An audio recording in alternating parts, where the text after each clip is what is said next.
오늘부터 다시 살펴보게 된 이 레위기는 구원받은 자들을 위한 복음, 구원받은 자들에게 풍성한 삶을 가져다 주기 위한 하나님의 말씀입니다.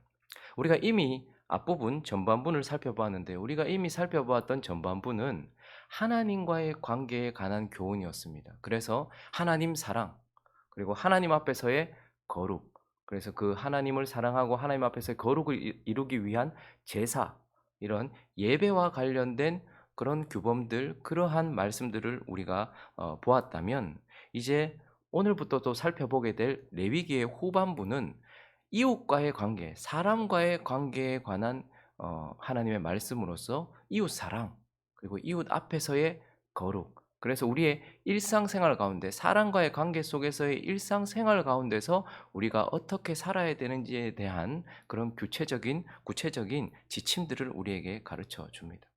오늘 우리가 이 후반부, 이웃과의 관계 속에서 우리가 살아가야 될 특별히 구체적인 삶의 지침 가운데 첫 번째 언급하고 있는 것은 성과 관련하여서 금지 조치를 우리에게 말해주고 있습니다. 여러분, 보통 이전에도 그랬겠지만 더더욱 이 시대는요, 누가 우리에게 하라라는 긍정적인 명령을 해도 싫어합니다. 뭘 해라, 해도 돼 라고 말하는 것조차도, 간섭조차도 싫어합니다. 그런데 오늘 이 18장은요, 전체를 보면 전부 하지 마라, 하지 마라, 하지 마라라는 부정적인 명령으로 가득 차 있습니다.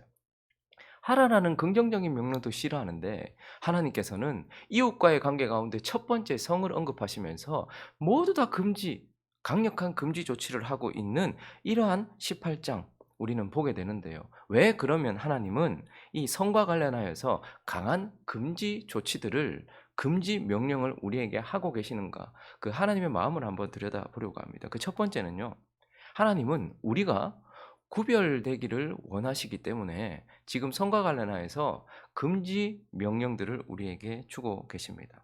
우리 1절부터 3절까지 먼저 한번 읽어볼까요? 다시 1절부터 3절 시작. 여호와께서 모세에게 말씀하여 이르시되 너는 이스라엘 자손에게 말하여 이르라. 나는 여호와 너희의 하나님이니라. 너희는 너희가 거주하던 애굽 땅의 풍속을 따르지 말며 내가 너희를 인도할 가나안 땅의 풍속과 규례도 행하지 말고. 지금 두 가지를 명령하고 있는데 사실은 한 가지입니다. 그들이 나왔던 애굽 땅의 풍속 따르지도 말고, 그리고 이제 너희가 들어가게 될 그 시점, 레위기를 받았던 시점에서는 약속의 땅 가나안으로 들어가게 될 텐데, 너희는 애굽 땅의 풍속도 그리고 가나안 땅의 풍속도, 그래서 그들처럼 살지 말고 그들과 구별되라라고 명령하세요. 그런데 그 구별 가운데서 오늘 6절은 첫 번째, 성과 관련된 너희의 성생활이 너희가 지금까지 있었던 애굽 땅 사람들과, 그리고 너희가 들어가게 될 저기 가나안 땅 사람들과 성생활에서도 구별돼야 된다. 각 사람은 자기의 살부치를 가까이 하여 그의 하체를 범하지 말라. 나는요, 하체를 범하지 말라는 것은 성관계를 맺지 말라는 것입니다. 그래서 이 성생활 가운데서 일반 사람들, 이방인 사람들과는 구별되어야 된다라고 우리에게 말씀합니다. 여러분, 성이라는 것은 한 개인에게도 그렇지만 사회 전반에 있어서 가장 큰, 우리의 인생 가운데 가장 큰 영향력을 끼치는 요소 중에 하나입니다. 그리고 거기에다가 그들이 나왔던 이집트나, 그리고 그들이 들어가게 될 세상을 상징하는 가나안의 사람들은 이 성에 대하여서 신성시하고 있었어요. 신성시하고 있다라는 말은 이 성을 거룩하게 생각하거나 소중하게 생각한다는 말이 아니라 우상화시켜 놨단 말입니다. 자기의 부패한 마음이 원하는 대로 그것을 추구했고 그것을 쫓아가는 삶을 살았단 말입니다. 그래서 우상이라는 것은 하나님 아는 것이 내 마음속에 자리를 잡았고 그것을 얻고 추구하고 그것을 위하여서 내 삶 전체를 드리게 만드는 것입니다. 내가 쫓아가는 그 무엇이 된다라는 말입니다. 그래서 사람들은, 애굽에 있는 사람들도 그랬고 그들이 들어가게 될 가나안 세상 사람들도 이 성을요, 하나님만큼 소중하게 생각하고 있었고 그것을 추구하고 있었어요. 그래서 그것을 얻기 위해서는 모든 대가를 지불하고 시간이나 돈이나 자기의 건강이나 모든 것들을 다 대가를 지불해서라도 이것을 얻기 위한 그들의 우상이었다라는 것입니다. 그래서 마구잡이로 추구했던 것입니다. 성경뿐만 아니고 일반 인류 역사의 기록들을 봐도요, 이 이집트의 성문화나 가나안의 성문화는 난잡하기로 유명했습니다. 특별히 이집트는요, 근친상간으로 아주 유명한 곳이었습니다. 거기다 가나안은요, 이 성관계를, 난잡한 성관계를 열심히만 하면 이것이 다산을 가져다 주고 풍요를 가져다 주며 우리 인생의 행복과 즐거움을 가져다 준다라는 그러한 신이 되어 있었단 말입니다. 그래서 가나안 땅, 이제 그들이 들어가게 될 가나안 땅에는요, 신전들이 세워져 있었고 그 신전들에서는 달리 예배가 딴 게 아니고 뭐죠? 술 먹고 성관계를 가지는 거예요. 거기 있는 남창과 또 거기 있는 여창과 성관계를 가지고, 그래서 열정적인 성관계를 가지면 하늘에서 비가 오고 그 비가 땅을 머금어서 풍요를 가져다 주는 것처럼 우리 인생에 행복과 즐거움을 가져다 줄 것이라. 그래서 가나안 땅에 들어가면요, 성관계를 위한 신전들이 가득했다라는 말입니다. 그런데 그것이 종교라는 이름으로 포장되어서 우리 삶에 즐거움을 가져다 주는 거다, 그게 우리에게 풍요를 가져다 주는 거다, 그게 우리에게 행복을 가져다 주는 거다라고 그렇게 알려져 있었던 곳이란 말입니다. 그런데 사람들은 아이고, 가나안 땅이 그랬지, 우리가 사는 땅은 그렇지 않지라고 생각합니다. 그러나 이 대한민국도, 이 땅도 사실 가나안과 같습니다. 그러한 신전들이 가득하잖아요. 성관계로 이어지는 술집이 가득합니다. 그러니까 술 먹는 게 목적이 아니고 술을 먹고서 더 즐겁게 성관계를 가지기 위한 술집들로 지금 가득 차. 그런 신전들이 낮에도 즐비하고 이제는 주거지역까지 와 있어요. 모텔은 오직 성관계를 위해서만, 그것도 결혼이라는 제도를 벗어나고 결혼도 하기 전에 내가 내 삶의 즐거움을 가져다 줄 것이라고 생각되어지는 그 성관계를 위한. 그래서 지금 우리가 살고 있는 이 땅도 가나안이랑 별반 다를 게 없어요. 그런 신전들이 지금 가득합니다. 아예 주거지역으로, 학교 옆으로 들어왔어요. 아이들이 있는 초등학교 옆으로 들어와서 거기에 손잡고 부부가 아닌 사람들이, 그리고 술을 먹고 접대라는 이유로 사업을 확장하기 위하여 대접을 하는 거예요. 그래서 그들은 그걸 받는 것이 당연하고 또 그래서 뭔가를 주는 것이 당연하다라고 말하면서 이 성은 인생의 우상이 되어 있었던 것이죠. 그래서 난잡한 성문화가 가득했던 것입니다. 그런데 하나님은 이제 우리에게 뭐라고 말씀하십니까? 너희는 애굽 땅의 풍속도, 그리고 너희가 들어갈 가나안 땅의 풍속도 따르지 말고 특별히 이 성관계와 관련되어서 하나님이 없는 인생들과 구별되어야 된다라고 우리에게 말씀하시고, 이렇게 강력하게 금지하고 있는 것은 성생활 자체를 금지하는 것이 아니라 우리에게 잘못된 성생활, 하나님을 벗어난 성생활, 그것을 하나님께서 금지하시면서 세상 사람과 구별되라라고 말씀하고 있는 것입니다. 그리고 오늘 본문 말씀을 통하여서 하나님은 왜 이렇게 성과 관련하여서 또 강한 금지 명령을 내리고 있는가? 그 두 번째는 이게 진짜 이유예요. 우리를 보호하시기 원하기 때문이다라는 것입니다. 앞에서도 언급했던 것처럼 여러분, 성이라는 것은 한 개인뿐만 아니라 사회와 국가 전체에 큰 영향력을 미치는 겁니다. 그래서 뭐가 큰 영향력을 미치는가 보면 돈이 어디에 많이 모여 있는가를 보면 돼요. 여러분, 성과 관련된 사업과 성과 관련된 문화에 국가의 예산보다 더 많은 돈들이 들어가는 것을 아십니까? 얼마나 큰 돈이 거기에 모여 있냐 하는 것은 성이 그만큼 우리에게 큰 영향을 미치고 있다는 거예요. 이건 초등학생부터 시작해서 나이 늙은 80에 이르는 노인에까지 영향을 미치고 있고요. 이것은 한 개인에게만 영향을 미치는 게 아니에요. 가정에도 영향을 미치고요, 사회에도 영향을 미치고 국가에도 영향을 미쳐요. 성이라는 것이 그만큼 중요합니다. 왜냐하면 성생활이라는 것은 한 개인과 어떤 사람에게 있어서 가장 큰 기쁨과 즐거움을 주는 요소이기 때문입니다. 거기다가요, 이 그냥 기쁨과 즐거움만 주는 것이 아니라 이 성은요, 연합을 시키는 거예요. 하나로 만드는 거예요. 이 성은 전혀 다른 존재들이 하나가 되어지는 연합을 가져다 주는 것입니다. 거기다가요, 이 성의 결과는 무엇입니까? 서로 다른 존재가 하나가 되어지고 그 하나가 어떻게 됩니까?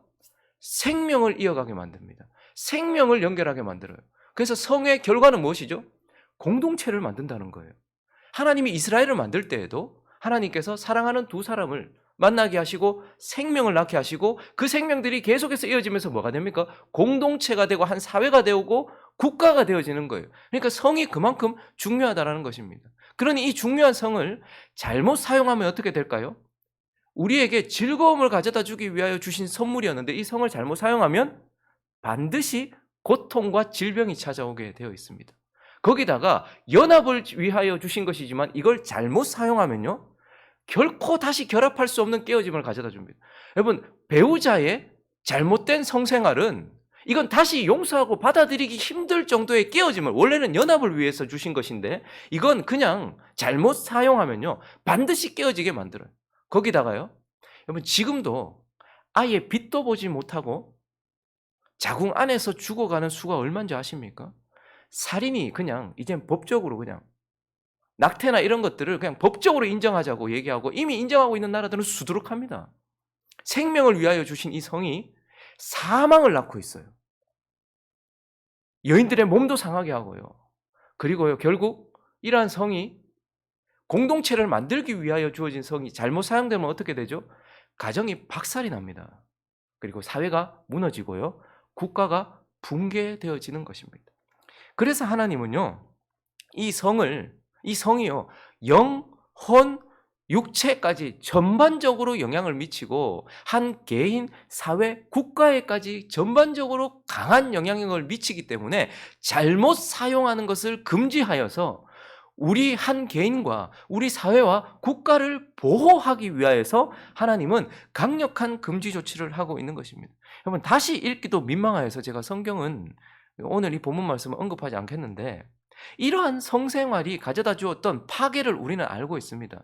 여기에 레위기에서, 그리고 하나님께서 십계명을 주시고 그 계명들이 세분화되면서 우리에게 주어지기 전, 율법으로 주어지기 전에도 이미 그 계명이 없었지만 하나님은 이미 그러한 계명들을 우리의 양심상, 그리고 처음부터 원리적으로 이런 것들을 금지하고 있었어요. 그런데 그러한 성생활이 하나님의 백성들 안에도 있었고요, 나중에 신약성경 고린도서 안에도 있었어요. 고린도 교회를 향해서 바울이 뭐 때문에 소리를 칩니까?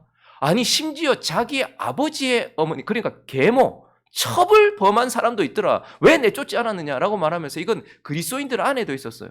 그래서 이러한 성생활이 얼마나 큰 악영향을 미쳤는지 우리는 보게 됩니다. 창세기 9장을 보시면요, 22절에 보시면 노아가 구원받고 난 이후에 술이 취했어요. 그런데 그때에 가나안의 아버지 함, 이제 이스라엘 백성들이 들어가게 될, 하나님이 약속의 땅을, 가나안 땅을 주셨잖아요. 그 가나안 백성들. 그런데 아직 가나안이 나오기도 전에 셈과 함과 야벳이 있었는데, 함이라는 사람이 그의 아버지의 무엇을 했습니까? 하체를 보았다. 저기서는 알았다 이런 뜻인데 아마 성적인 뭔가를 했던 것 같아요. 함이 아버지의 하체를 범한 것입니다. 그래서 밖으로 나가서 그의 두 형제에게 알렸어요. 여러분, 우리가 어머니나 아버지의 첩이나 계모의 하체를 범하는 것도 아버지와 하나이기 때문에 아버지의 하체를 범하는 것과 같은 거예요. 그렇게 되었던 함 때문에 어떻게 됩니까? 25절을 보면요, 이에 함이 그런 짓을 했는데 함의 자손인 가나안 땅, 그래서 그들이 가나안 땅에 가서 전멸시키려고 하잖아요. 가나안은 뭐를 받습니까? 저주를 받았어요. 그리고 형제의 종들의 종이 되기를. 그러니까 함의 자손들은 지금도 얼마나 고통받았는지 몰라요. 여러분, 흑인들이 그 존재 자체로 나쁜 것은 아니었습니다. 근데 그 흑인들과 함의 자손들이 역사 속에서 얼마나 종되었던지, 얼마나 저주를 받았던지, 그들이 인권 하나 찾는데도 얼마나 어려웠는지를 우리는 보게 됩니다. 아버지의 하체를 범한 것이 얼마나 큰 악영향으로 우리의 삶에 왔는지를 우리는 보게 돼요. 그리고 창세기 19장을 가면요, 더더욱 민망한 일이 일어나는데 36절부터 보면 이게 또 구원받고 난 이후에요, 소돔과 고모라에서 죽을 뻔했는데 하나님이 구원시켜 주셨어요. 홍수에서 구원해 주셨을 때 또 이런 일이 일어났고, 그 불 심판 가운데서 구원을 받았는데 롯의 두 딸이 뭐 너무 절망을 했는지 모르겠지만, 왜 그 자손을 남겨야 된다고 생각했는지 모르겠지만 자손을 남기려고 하니까 이제 없다 이렇게 생각이 돼요. 그래서 아버지로 말미암아 임신했어요. 알고 그렇게 했단 말입니다. 아버지께 술을 마시게 했어요. 아버지가 술이 취했습니다. 그리고 큰딸이 먼저 들어갔고 그 다음 날에는 또 아버지에게 술을 마시게 했고 둘째 딸이 또 들어갔어요. 술은 항상 이렇게 술 자체보다는 그 이후에 이런 악영향을 미치는 것이죠. 그래서 큰딸은 아들을 낳아서 이름을 모압, 오늘날 모압 조상이 되었고, 작은 딸도 아들을 낳았어요. 이름을 벤암미라고 하였으니 암몬 자손의 조상이 되었더라라고 해요. 그러니까 모압과 암몬이 아버지와 딸의, 그 딸들의 의도적인 악행을 통하여서 태어난 민족이었고 나라였습니다.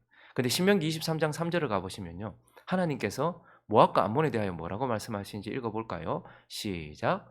암몬 사람과 모압 사람은 여호와의 총에 들어오지 못하리니 그들에게 속한 자는 10대뿐 아니라 영원히 여호와의 총회에 들어오지 못하리라.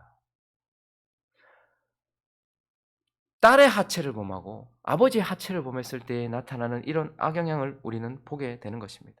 창세기 30장을 가보시면요. 우리가 잘 아는 야곱은, 그러니까 오늘 본문 말씀에도 보면 네 아내가 생존해 있을 동안에 자매를 함께 아울러서 하체를 범하지 말라고 해요. 자매를 같이 아내를 삼지 말라고 해요. 그런데 어쨌든 야곱은 라헬과 레아를 같이 아내로 삼았고 하체를 범하게 되었죠. 그래서 라헬이 자기가 야곱에게서 아들을 낳지 못함을 보고 그의 언니를 둘이 시기하여서 결국 야곱의 삶 전반은 결국 무엇입니까? 이 둘 시기하는 자기 아내들 때문에 아내가 4명이 되고 거기다가 자식 놓는 경쟁만 하다가 이 즐겁고 기뻐야 되는 성관계가 이거 뭐 서로 이기기 위한 그런 이 가정이 화목하지가 않아요.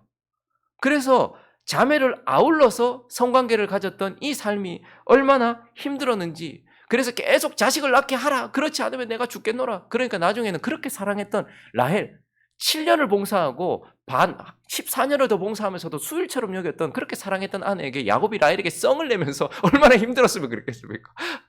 그 내가 입실하지 못하는 게 하나님이신데 내가 어떻게 하겠냐. 그러니까 자기 여종을 줘가지고 또 밤에 또 들어가게 하고, 이 경쟁하다가 그냥 이것 때문에 어쨌든 12지파가 생기지만 그러한 악 영향으로 들어가게 되더라라는 것입니다.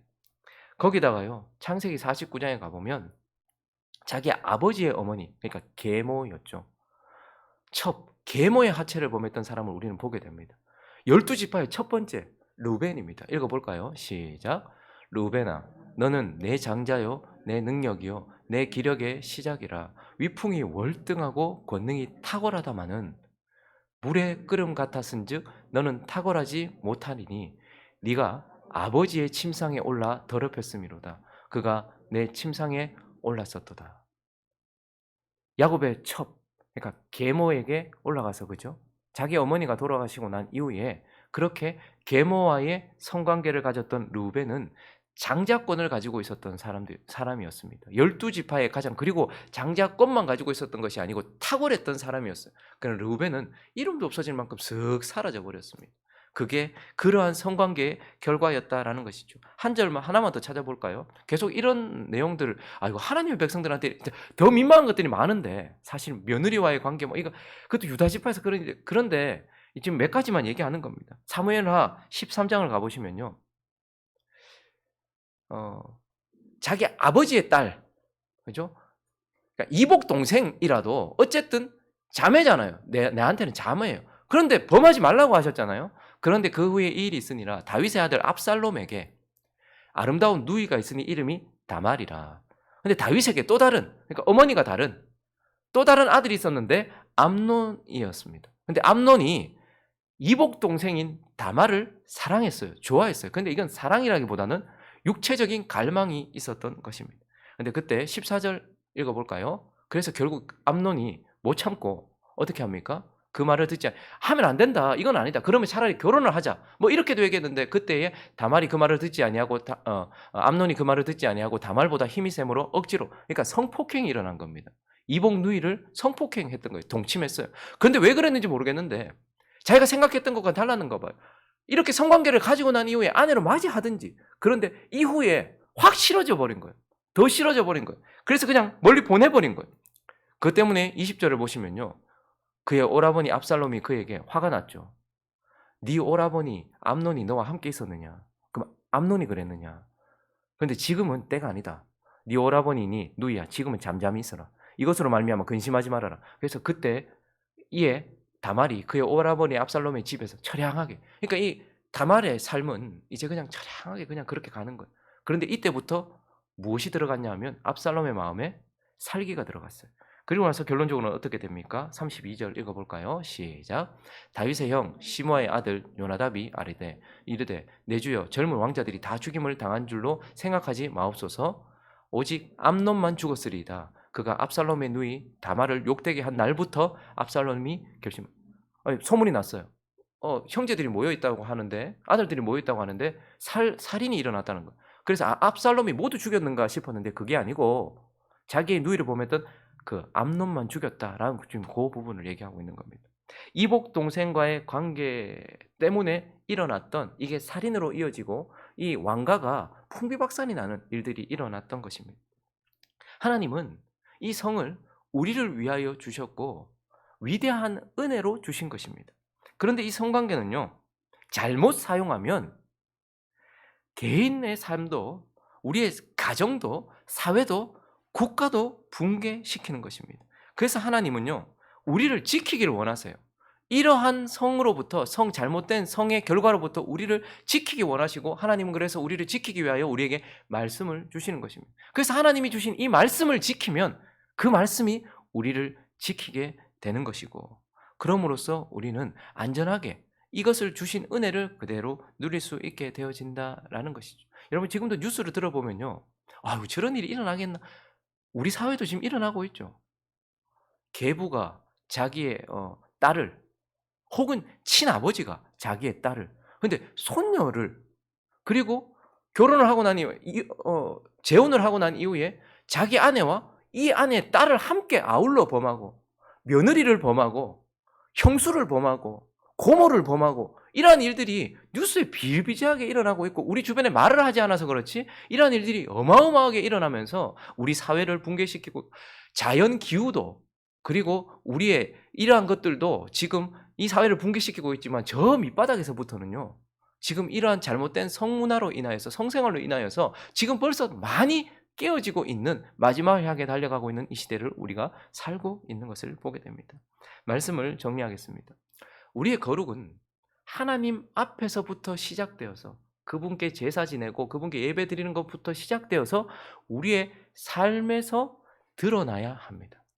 그래서 우리의 구별은 우리가 주일날 하나님을 예배한다는 것에서만 드러나지 않고 각 영역에서 우리의 삶에서도 드러나야 돼요.